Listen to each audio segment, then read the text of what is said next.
Hello दोस्तों, संवाददाता के इस नए वीडियो में एक बार आपका फिर से स्वागत है। तो आज हम बात करने वाले हैं यूएस प्रेसिडेंशियल इलेक्शन की। यह राष्ट्रपति का 59वां चुनाव है। अमेरिका में इसके थ्रू 59वां राष्ट्रपति चुना जाएगा। और जैसा कि आप सभी जानते हैं, जो बड़ी चीज़ें होती है उसकी बड़ी चर्चा भी होती है।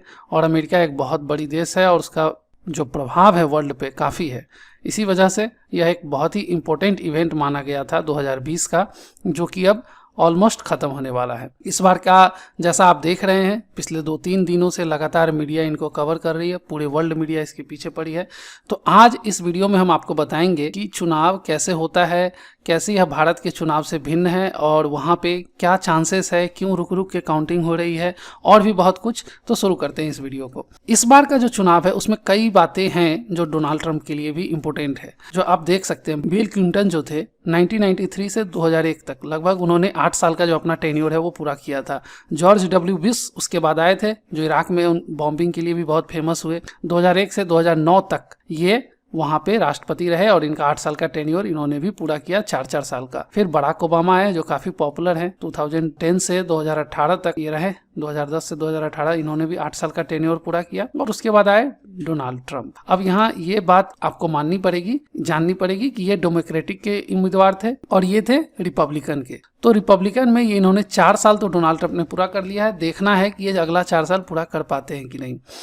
और इसी की एक लड़ाई है जो पिछले 27 साल से जो चला आ रहा था, वो शायद इस बार खत्म होगा, क्योंकि जो बाइडेन अभी तक के हिसाब से बहुत बड़ी बढ़त बना के आगे निकल रहे हैं। तो बात करते हैं आगे की, कि आपने देखा होगा परसों जब 243 पे जाके काउंटिंग रुक गई थी और ये 214 पे इनकी काउंटिंग रुक गई थी। ऐसा क्यों हुआ था? भारत में तो ऐसा नहीं होता कि काउंटिंग एक दिन के लिए रुक जाए। तो इसका क्या रीजन था?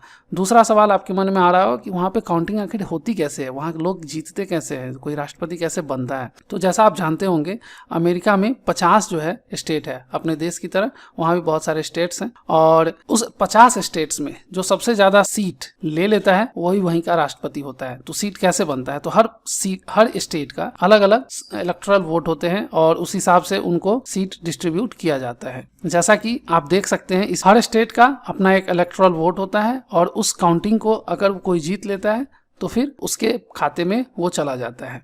और इसी तरीके से यह टोटल 243 सीट इन्होंने जीता है और 214 इनका करंट सिचुएशन था, जो कि अब बदल चुका है और ये हो चुका है आज के हिसाब से जो बाइडेन के और डोनाल्ड ट्रंप के 214। अब यहाँ पे है कि ये लोग सीट कैसे जीतते हैं। जैसा कि मैंने कहा, हर स्टेट का अपना एक सीट होता है और अगर नंबर ऑफ परसेंटेज जिस स्टेट में उनका ज्यादा होगा वो पूरा का पूरा सीट उसके नाम से चला जाएगा। इसको समझते हैं इस मैप से। ये अमेरिका का टोटल 50 स्टेट है और उसके नंबर ऑफ सीट्स बताए जा रहे हैं। जैसे ये कैलिफोर्निया है, ये टेक्सास है। तो कैलिफोर्निया में 55 सीट। अब 55 में अगर 51 जो बाइडेन को मिला और 49 डोनाल्ड ट्रंप को मिला, जैसा कि मिला होगा यहाँ पे, तभी ये जो बाइडेन, यानी ब्लू कलर है जो बाइडेन की पार्टी की ब्लू कलर है और ट्रंप की पार्टी की रेड कलर है। तो 51 सीट शायद मिला होगा या 51-52 ज़्यादा मिला होगा, इतना तय है। ये डोनाल्ड ट्रंप से इनको ज़्यादा मिला और इस वजह से ये पूरी की पूरी जो 55 सीट है कैलिफोर्निया की वो चली गई जो बाइडेन के खाते में। ऐसे ही टेक्सास में भी 38 है और ये भी इंपॉर्टेंट था डोनाल्ड ट्रंप के लिए। तो इसमें यहाँ पे डोनाल्ड ट्रंप को बाजी मिला है और उन्होंने 38 सीट अपने नाम किया होगा। इसका मतलब ये भारत की तरह नहीं है कि एक ही राज्य से अगर 20 या 40 सीट है और वहाँ पे सारे के सारे, जैसे बिहार में मान लीजिए 40 सीट है और 40 के सीट में से कुछ बीजेपी को जाता है, कुछ में भी आपको आरजेडी को मिल सकता है। लेकिन यहाँ पे ऐसा नहीं है। यहाँ पे है कि अगर आपको ज़्यादा परसेंटेज ऑफ वोट मिले हैं तो आपको यहाँ पे पूरा का पूरा सीट ट्रांसफर हो जाएगा। और इसी तरीके से यहाँ चुनाव होता है। अब जैसे भारत में भी है, वहाँ पे भी कि अब मतदाता के ऊपर तो डिपेंड करता है, उनके मूड के ऊपर डिपेंड करता है वो कब वोट करें, किसको करेंगे। तो कुछ स्टेट है जो फिक्स है कि उनको ही वोट देते हैं।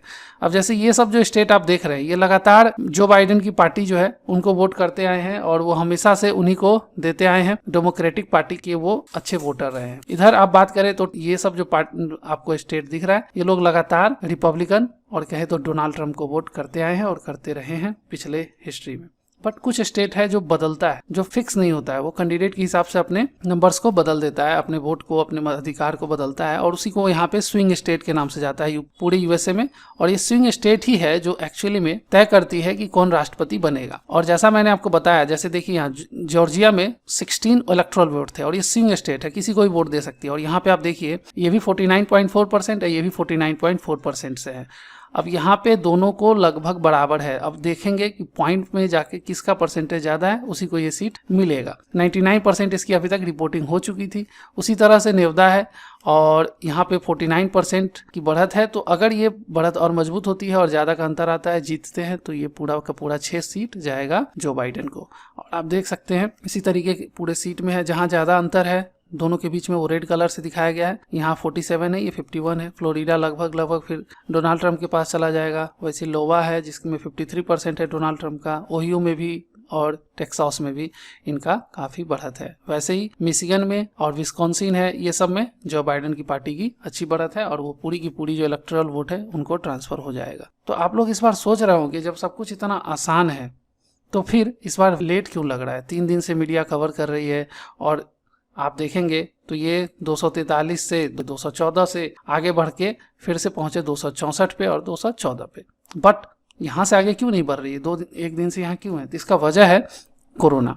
क्योंकि इस बार अमेरिका में कोरोना का बहुत ज़्यादा असर पड़ा, तो लोगों को ऑप्शन दिया गया था, पहले भी दिया जाता था और इस बार भी दिया गया था, और ज़्यादा इस बार व्यवस्था किया गया था कि वो पोस्टल बैलेट भी दे सकते हैं। और आप देख सकते हैं जगह जगह अमेरिका में इस तरह के इंस्टॉल किए गए थे, लोग अपना पोस्ट के थ्रू अपना मतदान कर रहे थे। अब इन पोस्टल बैलेटों को खोल के उसको काउंट करना बहुत ही टेडियस टास्क है, और इसी में उनको टाइम लग रहा है। बहुत सारे स्टेट हैं जिसमें 2 को 3 को भी जो बैलेट पड़े हैं उनको भी काउंटिंग करना है। और चूंकि इस बार बहुत नंबर्स लगभग बहुत ज़्यादा लोग 5 से 10 करोड़ के आसपास लोगों ने इलेक्टोरल वोटिंग की है, तो उस संख्या काफ़ी ज़्यादा है, जिसकी वजह से टाइम लग रहा है। और यही वजह है कि ये जो वोट्स हैं ये भी मैटर करने वाले हैं। जैसा आप कल तक के वीडियो देखे होंगे, उसमें दोनों के बीच में ज़्यादा अंतर नहीं था। ये 235 पे थे और इनका 213 था। बट जो उनकी काउंटिंग बढ़ रही है, आप यहाँ देखिए ये 264 पे पहुँच गए, ये 214 पे। हालांकि अब तो डोनाल्ड ट्रंप ने राष्ट्रपति के लिए जो चुनाव है उसको उच्च न्यायालय भी ले गए। उन्होंने कहा है कि मैं उच्च न्यायालय में केस करूंगा, सुप्रीम कोर्ट है वहाँ की, अमेरिका की। और एक बात और आपको यहाँ बता दूं वीडियो में कि जैसे भारत में राष्ट्रपति ऑफर करते हैं पार्टी को कि हाँ आप आइए और सरकार बनाइए, जैसे मोदी को उन्होंने कहा होगा, जैसे उन्होंने मनमोहन सिंह को कहा होगा, वैसे ही अमेरिका में यूएसए जो है वहाँ की जो राष्ट्रपति बनते हैं उसके लिए इन्विटेशन वहाँ का सुप्रीम कोर्ट ही देता है। और सुप्रीम कोर्ट में पिछले कुछ साल पहले डोनाल्ड ट्रंप ने बहुत सारे जजों को नियुक्त भी किया है, तो मे भी उनको ऐसा लग रहा हो कि कुछ फेवर करेंगे वो, लेकिन ऐसा होगा नहीं, बहुत कम चांसेस है। बहुत ही निष्पक्ष चुनाव होता है यूएसए में। और अगर सबको लगता है कि बिडेन ने ज़्यादा वोटिंग किया है तो वही वहाँ के राष्ट्रपति बनेंगे, जो कि मुझे भी लग रहा है। तो ये था इस वीडियो का कंप्लीट एनालिसिस। आपको समझ में आया होगा कैसे यूएसए में चुनाव होता है और कैसे ये भारत से अलग है। क्या आपको वहाँ का तरीका अच्छा लगा जो मैंने आपको बताया कि जैसे 51% जो बाइडेन को मिला और 49% डोनाल्ड ट्रंप को, तो ये पूरा का पूरा सीट जो बाइडेन को जाएगा। क्या भारत में भी इस तरह का व्यवस्था आपको लगता है अच्छा होगा, या फिर जिस तरह से अभी सीट वाइज हर डिस्ट्रिक्ट वाइज या फिर स्टेट वाइज जो कैलकुलेशन होता है वही अच्छा है? इस पर हम आपका कमेंट जानना चाहेंगे। अगर आपको ये वीडियो अच्छा लगा है तो दोस्तों के साथ भी शेयर करें और अपने सारे सोशल मीडिया पे भी इसे लाइक करें, ताकि हम इस तरह के और भी इन्फॉर्मेटिव वीडियो आप लोग के लिए बनाते रहें। तब तक के लिए, अभी तक वीडियो में देखने के लिए आपका बहुत बहुत धन्यवाद।